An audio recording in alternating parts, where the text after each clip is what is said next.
oído hablar del 666, el número de la bestia. Es el ejemplo más conocido de una referencia bíblica al arte de la gematría. El pasaje bíblico de Apocalipsis 13:18 nos invita a computar el valor numérico de las letras del nombre de algún personaje histórico, advirtiéndonos que la suma dará 666.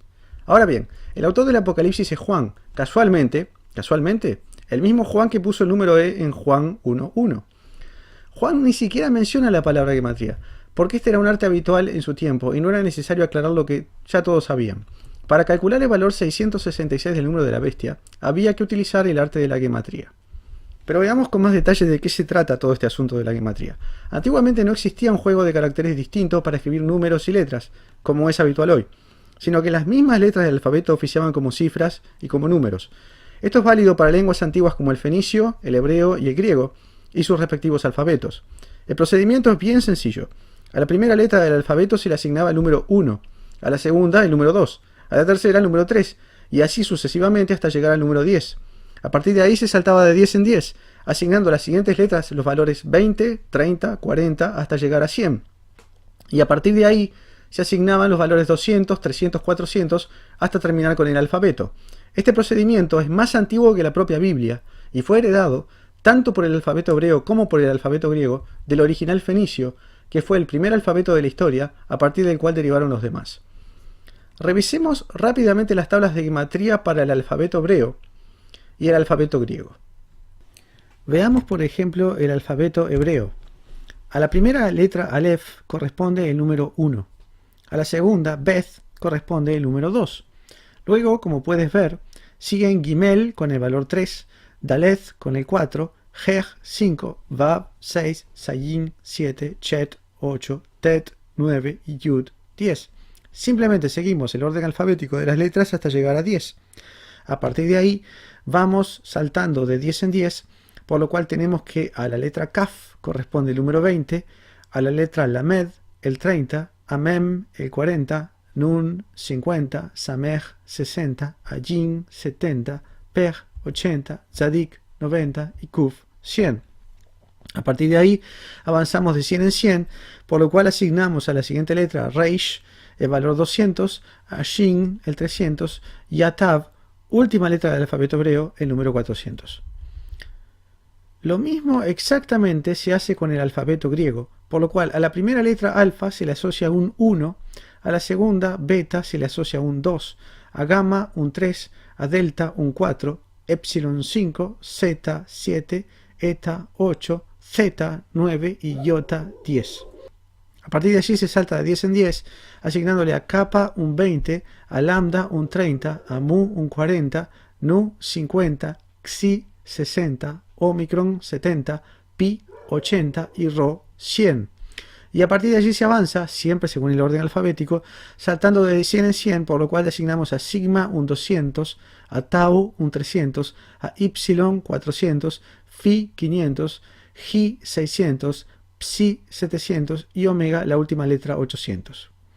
Habrás notado que faltan dos números en la tabla. En griego hay dos letras que desaparecieron de la lista porque cayeron en desuso hace más de 2500 años. Son digama, que ocupaba el sexto lugar y tenía valor 6, y copa, que ocupaba el 18º lugar y tenía valor 90. Es por esto que esos dos números no están representados en la tabla de gematría del alfabeto griego. Como verás, la asignación numérica no tiene trampas, no es que se ha asignado tal cual letra un valor numérico especial para obtener tal o cual resultado, sino que en ambas lenguas, en ambos alfabetos, la tabla de valores simplemente sigue el procedimiento antes mencionado de avanzar según el orden alfabético e ir asignando los valores 1, 2, 3 hasta 10, luego 20, 30, 40 hasta 100 y finalmente 200, 300, 400 hasta terminar. Todo muy bien, pero ¿es lícito estudiar la gematría? Esta es una pregunta que resulta más importante para el creyente que para el lector secular de la Biblia. Al fin y al cabo, un buen cristiano podría preguntarse, ¿no deberíamos limitarnos a leer la Biblia, pidiendo comprenderla mediante la guía del Espíritu Santo, en vez de ponernos a hacer cuentas con sus letras? Tenemos dos razones para considerar legitimado el estudio de la gematría bíblica.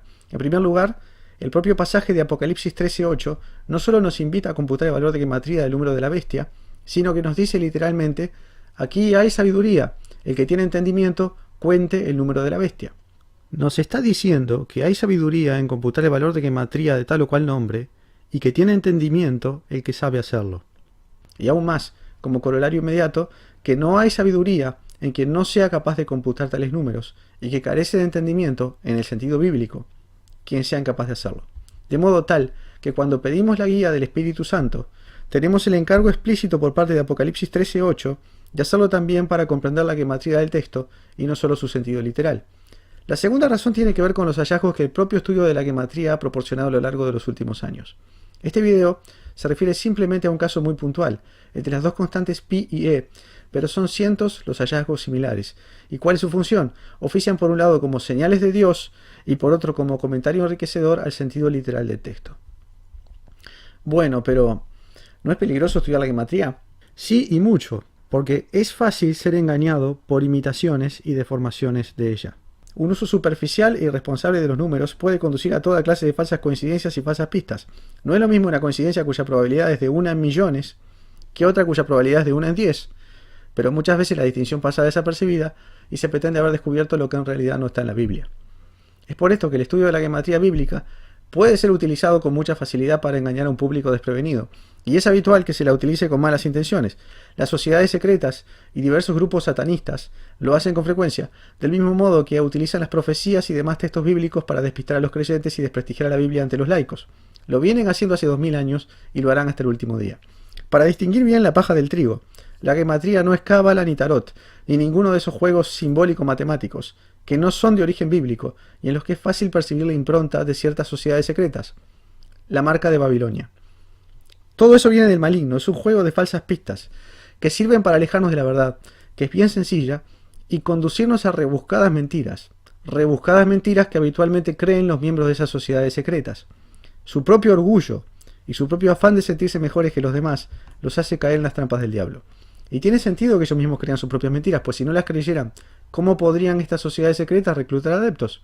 La única forma en que alguna persona podría elegir servir al diablo antes que servir a Dios es haber sido engañado con alguno de los cuentitos del diablo. Y tiene muchos. En suma, la gematría es un arte legítimo pero peligroso. Nos limitaremos a utilizarla para este caso puntual. No es recomendable utilizarla a la ligera, y el creyente que esto haga se arriesga a servir al diablo sin quererlo, o al menos sin quererlo conscientemente, pero Dios escudriña los corazones. La Biblia está llena de enseñanzas y consejos según una lectura normal, textual, útil para enseñar, para redarguir, para corregir, para instruir en justicia. Segunda de Timoteo 3:16.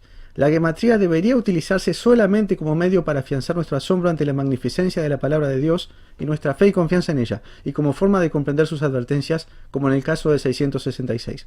Es lo que haremos aquí, mostrando cómo pi y e fueron puestos por Yahvé en dos versículos clave de la Biblia.